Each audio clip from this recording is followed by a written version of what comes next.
Hello everyone, Tiffany here of Tiffy G Writes. I am a freelance copywriter and social media strategist for other social media strategists who need to establish their industry expertise and gain more website traffic. So today I wanted to come on here and talk to you guys about selling during this time. So I know right now is a difficult time for many people across the world in general. But small businesses don't have to be afraid of selling on social media and their blog content and just in general when they're creating a content marketing strategy. So if I'm pausing, I'm looking over here at my notes, guys. So is it right to sell during this time? The simple question is yes, it is. Not only is it right, but it's kind of necessary to keep the economy flowing and to produce more job opportunities and even more business opportunities for other people who don't yet have the knowledge or expertise to become business owners. But the key here to making sales without seeming pushy or insincere or anything like that is to address your customers' needs, fears, desires, and pinpointing what makes them happy. So in understanding your customer, you really have to have empathy or develop empathy and really sit down and think before creating a content marketing strategy. For instance, people react differently to the stresses going on right now. Some people are probably eating healthier. They may be going in their backyards exercising and things like that. While other people may be on the more fearful side. Maybe they're not going out as much. Maybe they're ordering everything right now. Maybe they're using Amazon a lot. So you really have to understand your ideal customer, your ideal client, to really know what they need and what kind of content they want to see from you. Once you can make your content more relatable to them, then they feel more comfortable buying from you because people buy from other people that they like. Another great tip that I have for you guys for selling during this time and even creating a marketing strategy that isn't pushy and salesy and rude is actually creating entertaining, lighthearted content that's actually educational at the same time. So if you look at my Instagram, the content that I post is educational yet funny and sarcastic. So my audience enjoys the content I create. They comment, they share, they hit me up in the DMs. And the key here is entertaining and educating all at once. And when you use your creative side, that's not too difficult to do. But again, that comes back to really understanding what your ideal client is feeling and thinking at this time. Nurturing right now is going to be more important than ever because especially with online businesses and just the internet in general, people are more skeptical of doing business online, especially if you're like a marketing agency owner who has like a high skill package at 10K or even a video marketer or somebody like that who have these higher skill packages. B2B, other business owners are not afraid of spending, but they have to see a clear return on their investment. So you're going to have to clearly display why your services are the best option for them. And the best way to do that is through nurturing them because you should know that it takes about 6 to 12 times for somebody to see your content or your brand in general before they buy from you. So the best place to do that is going to be your email list. But you can also do this through blog content.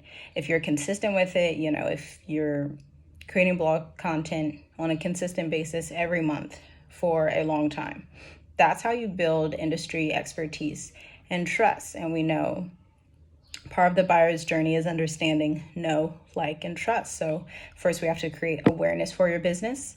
And then we have to get them to like your business with the entertaining content and things like that on social media.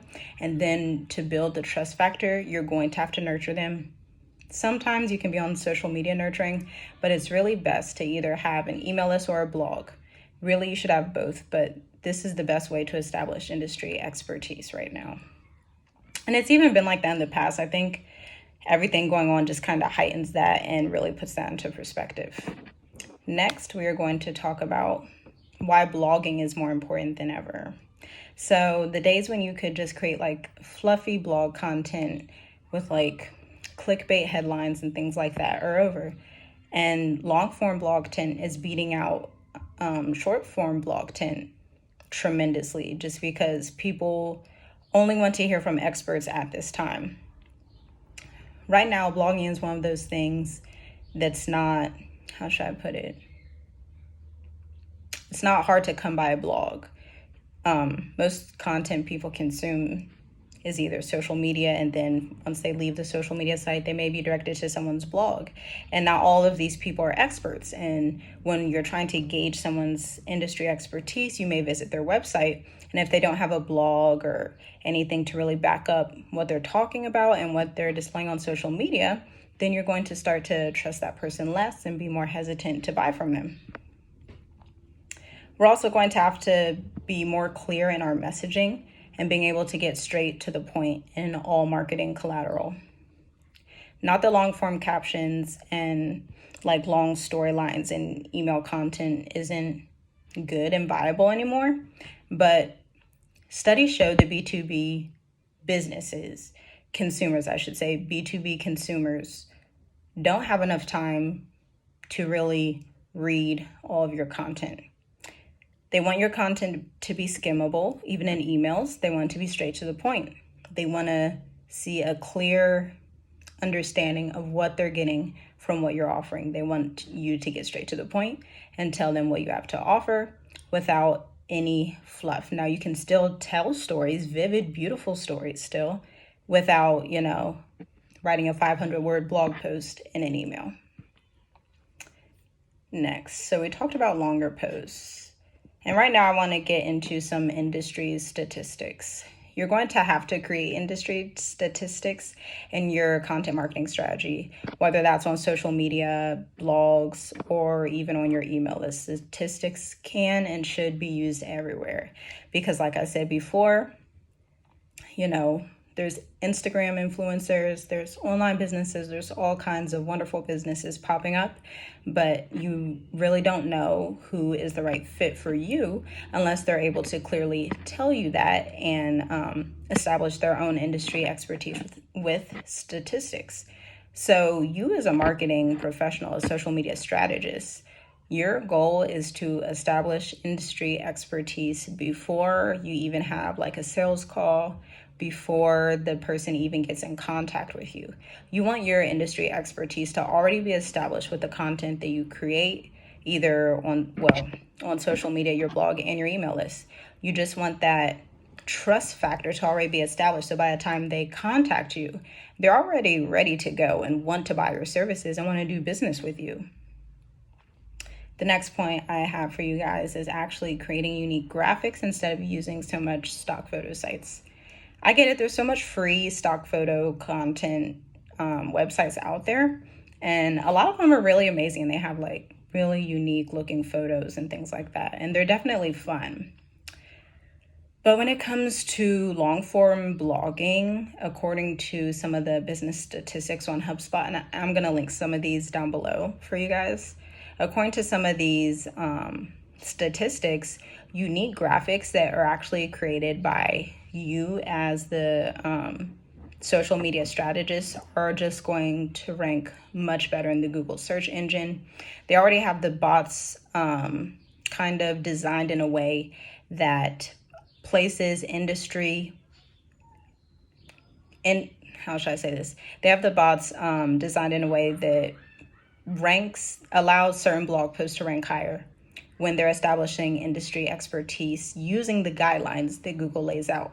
So Google basically has a guideline, or maybe like a bot cheat sheet, I should say, that says, hey, this person is creating unique graphics. This graphic is not on any other site. It's branded really well. It's telling the audience what the blog is about. We're going to rank them high in the search engine. This is a high quality blog. Low quality content with, like 500 to 700 words doesn't rank well in the search engine. Now, that doesn't mean it doesn't have a place in your content marketing strategy, but you just have to know what your business goals are. If your goal is to increase organic website traffic with search engine optimization, you're going to have to follow these tips. Now, if your goal is to make a sale and maybe even nurture your audience, then you can do 500 to 7-word blog posts, and you can repurpose those into email marketing newsletters or social media posts. Now, next week, I'm going to show you guys my B2B blogging framework. I've never shared this before, but It's an excellent time for social media strategists to really understand how to establish themselves as an expert, because there's a lot of competition out there, and there's a lot of businesses right now that need your services, especially online businesses. So to close out this video, I'm just going to read you guys a few stats, and I just want you guys to think about these statistics when you're creating marketing strategies. Just think about some of these. So the first one, actually, all of these are from HubSpot, which I love. If you love HubSpot, leave me a comment down below. So let's start with this one for e-commerce, because I know some social media strategists are e-commerce social media marketers. So global B2C e-commerce sales are expected to reach 4.5 trillion by 2021. 4.5 trillion e-commerce sales. Think about that. Next, articles that are under 3,000 words get 3 times more traffic, 4 times more shares, and 3.5 times more backlinks than shorter articles. So that backed up what I was just talking about a few minutes ago, with longer form content being over 500 words, closer to between 1,000 and 1,500. 51% of companies say updating old content has proven the most efficient tactic implemented. Think about that. Repurposing old content is so efficient, and I would argue the best way to do that is to have consistent blogs. So if you're creating blog content every week for the next year, or let's say you do 2 blogs every week for the next year, by the end of that next year, you're going to have so much content that you can repurpose, update, and create into lead magnets, into products that you can sell, into webinars, into video content, into social media content. Did I say email newsletters already? The options are just endless when it comes to blogging and repurposing. So definitely think about that. 51% of companies say updating old content has proven the most efficient tactic implemented.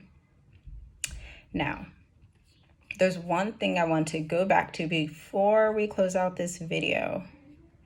It was about long form blog posts. And actually, I'm going to link you guys to a blog post that I created on this topic actually last night.